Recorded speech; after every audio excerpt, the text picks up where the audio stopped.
Assalamualaikum warahmatullahi wabarakatuh. Perkenalkan, di sini saya Muhammad Iqbal dari Praktikan SI Kelompok 9 akan mempresentasikan tentang modul 8 yang berjudul Analisis Multivariat Faktor. Kemudian kita langsung masuk ke landasan teori.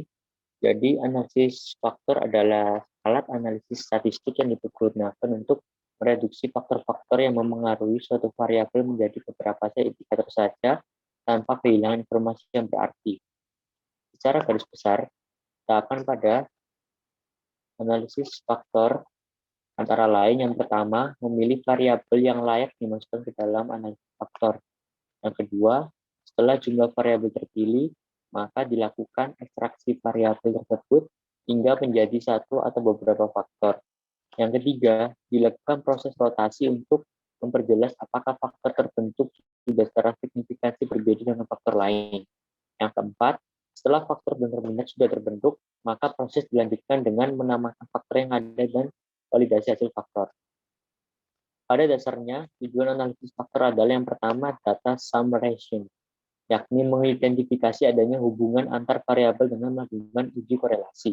Yang kedua, yaitu data reduction, yakni setelah melakukan korelasi, dilakukan proses membuat sebuah variabel set baru yang dinamakan faktor untuk mengambil sejumlah variabel tertentu. Oleh karena prinsip utama analisis faktor adalah korelasi, maka asumsi-asumsi terkait dengan korelasi, yang pertama, besar korelasi atau korelasi antar independen variabel harus cukup kuat di atas 0,5. Yang kedua, besar korelasi parsial, korelasi antar dua variabel dengan menganggap tetap variabel yang lain harus kecil. Pada SPSS, deteksi terhadap korelasi parsial diberikan lewat pilihan anti-image correlation. Yang ketiga, pengujian seluruh matrik korelasi atau korelasi antar variabel yang diukur dengan besaran Bartlett test of sphericity atau measure sampling adequacy. Pengujian ini mengharuskan adanya korelasi yang signifikan di antara paling sedikit beberapa variabel. Yang keempat, pada beberapa kasus, asumsi normalitas dari variabel-variabel atau faktor yang terjadi sebaiknya dipenuhi. Kemudian kita masuk ke penjelasan konfirmatori faktor analisis. Analisis faktor konfirmatori yaitu suatu teknik analisis faktor di mana secara a priori berdasarkan teori dan konsep yang sudah diketahui, dipahami, atau ditentukan sebelumnya, maka dibuat sejumlah faktor yang akan dibentuk, serta variabel apa saja yang termasuk ke dalam masing-masing faktor yang dibentuk dan sudah pasti tujuannya.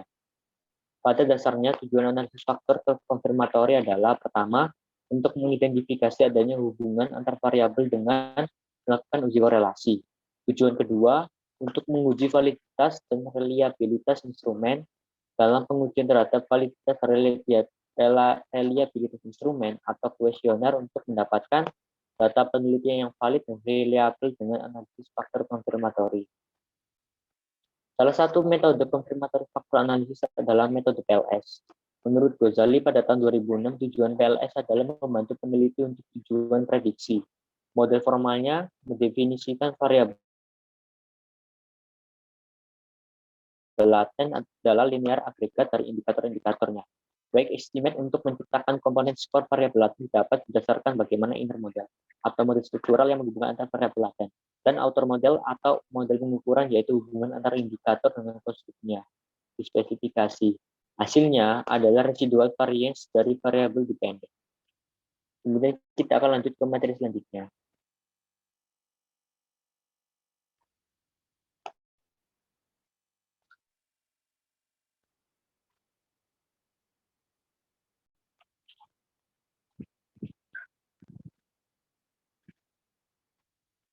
Lalu kita lanjut ke materi yang selanjutnya yaitu analisis multivariat.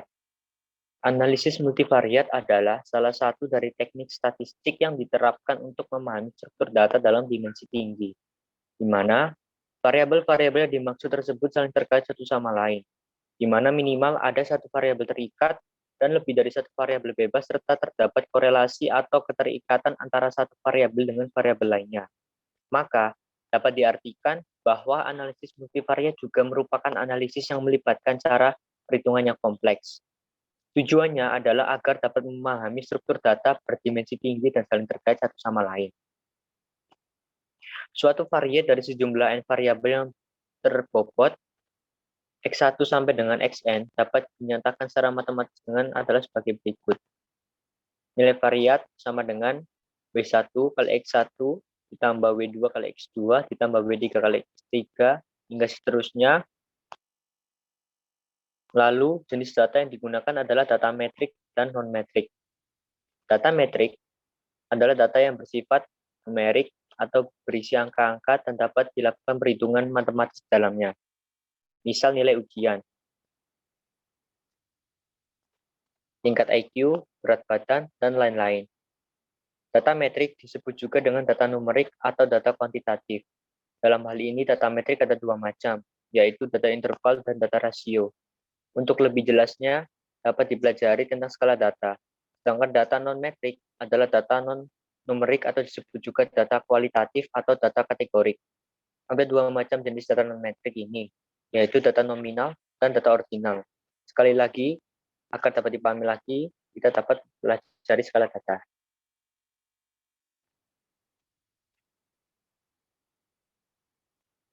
Lalu kita masuk ke dalam jenis-jenis analisis faktor. Yang pertama ada analisis faktor exploratory atau exploratory factor analysis. Seorang peneliti membuat seperangkat item yang mengukur kualitas pelayanan bank. Item tersebut merupakan operasionalisasi dari teori dan indikator mengenai kualitas layanan. Peneliti hendak mengidentifikasi beberapa faktor yang ada di dalam seperangkat item tersebut. Dari analisis faktor kemudian didapatkan ada 4 faktor yang menggambarkan kualitas layanan bank. Antara lain faktor fitur layanan, fasilitas gedung, keramahan karyawan, serta jaminan keamanan. Yang kedua ada analisis faktor konfirmatori atau konfirmatori faktor analisis yang telah dijelaskan seperti tadi. Lalu untuk studi kasusnya seperti seorang peneliti merancang sebuah alat ukur mengenai dukungan sosial. Alat ukur tersebut berisi perangkat item yang diturunkan dari 5 dimensi dukungan sosial. Peneliti berusaha memastikan apakah alat ukur yang dibuatnya benar-benar menjelaskan kelima dimensi tersebut. Ia kemudian melakukan analisis faktor konfirmatori. Hasil dari analisis faktor menunjukkan bahwa pembagian kelima faktor akhirnya dibuktikan. Lalu dapat dilihat di sini fungsi analisis faktor. Analisis faktor memiliki fungsi penting dalam pengembangan alat ukur. Beberapa fungsi tersebut antara lain sebagai berikut. Yang pertama yaitu pengujian dimensionalitas pengukuran. Dimensionalitas pengukuran adalah banyaknya atribut yang diukur oleh sebuah alat ukur. Alat ukur yang unidimensi mengukur suatu atribut psikologis saja, sedangkan alat ukur yang multidimensi mengukur lebih dari satu atribut ukur. Pengukuran dalam bidang psikologi didominasi oleh pengukuran unidimensi karena alat ukur yang dikembangkan peneliti psikologi biasanya mengukur satu target ukur saja. Misalnya skala kecemasan.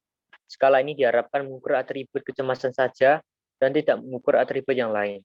Untuk mengetahui apakah alat ukur yang dikembangkan oleh peneliti mengukur satu atribut atau banyak atribut, diperlukan analisis faktor. Yang kedua yaitu pengujian komponen atau aspek dalam alat ukur. Penyusunan alat ukur psikologi biasanya diawali dari penurunan konsep menjadi komponen atau aspek konsep sebelum diturunkan menjadi item berupa pernyataan skala. Untuk mengidentifikasi apakah item yang diturunkan dari komponen alat ukur mewakili komponen tersebut, maka diperlukan analisis faktor. Analisis faktor juga dapat menunjukkan apakah antar komponen memiliki keterkaitan ataukah tidak, ataukah independen. Kemudian penentuan metode analisis faktor.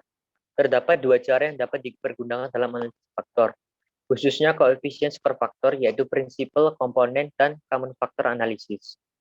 Yang pertama prinsipal komponen. Jumlah varian dalam data dipertimbangkan. Diagonal matrik korelasi terdiri dari angka 1 dan full variance di bawah dalam matriks faktor. Prinsipal komponen direkomendasikan jika hal yang pokok adalah menentukan bahwa banyaknya faktor harus minimum dengan memperhitungkan varians maksimum dalam data untuk dipergunakan di dalam analisis multivariat lebih lanjut. Yang kedua ada common factor analysis. Faktor diestimasi hanya didasarkan pada common variance. Commonalities dimasukkan dalam matrik korelasi. Metode ini dianggap tepat jika tujuan utamanya mengenali atau mengidentifikasi dimensi yang mendasari dan common variance yang menarik perhatian. Untuk selanjutnya, kita akan masuk ke dalam sebuah studi kasus dari analisis multivariat faktor ini.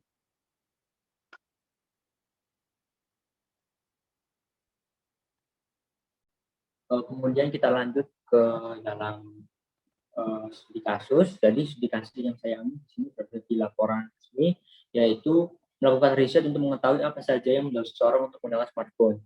Untuk variabel-variabel di sini yang pertama ada variabel terikat. Variabel terikat itu adalah variabel yang dapat mengaruhi variabel bebas. Nah, dalam studi kasus ini variabel terikatnya adalah yang pertama analisa faktor, yaitu berupa nilai skala kuesioner atau Likert. Yang kedua, konfirmatory faktor analisis atau pemesan pelanggan. Lalu untuk variabel bebasnya, variabel mempengaruhi variabel terikat. Dan kasusnya variabel bebasnya adalah yang pertama nilai responden, yang kedua, lalu untuk konfirmatory faktor analisis ada harga, suasana, kualitas pelayanan. Kemudian kita lanjut ke dalam hasil. Setelah melakukan riset lebih lanjut, didapatkan sebuah kesimpulan dari hasil analisa faktor yang dapat kita lihat, yaitu di sini ada nilai variabel yang dimana banyak sekali variabel yang ini tuh diterima gitu, dan di sini tuh tidak ada sama sekali variabel yang dapat diproses sehingga tidak perlu dilakukan uji validasi kembali.